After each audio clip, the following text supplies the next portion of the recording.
BC గురుకులాలకు సొంత భవనాలు నిర్మించాలన్న లక్ష్యంగా పనిచేస్తున్నట్లు మంత్రి సవిత చెప్పారు. ప్రధానంగా మౌలిక సదుపాయాల కల్పనపై దృష్టి సారించామని వివరించారు.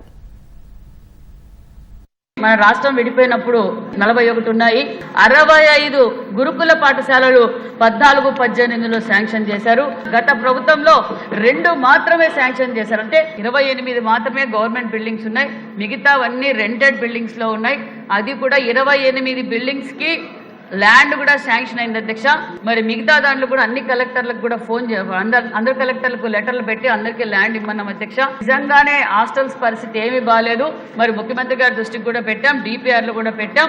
ఈ గురుకుల పాఠశాలల్ని ఈ ఎన్డీఏ ప్రభుత్వంలోనే పూర్తి చేస్తామని కూడా తెలియజేస్తూ, మంచి స్కూల్స్ అవన్నీ కూడా దానికి మౌలిక సదుపాయాలు చాలా వరకు కరువుగా ఉన్నా నాకు కూడా తెలుసు, చూశాను.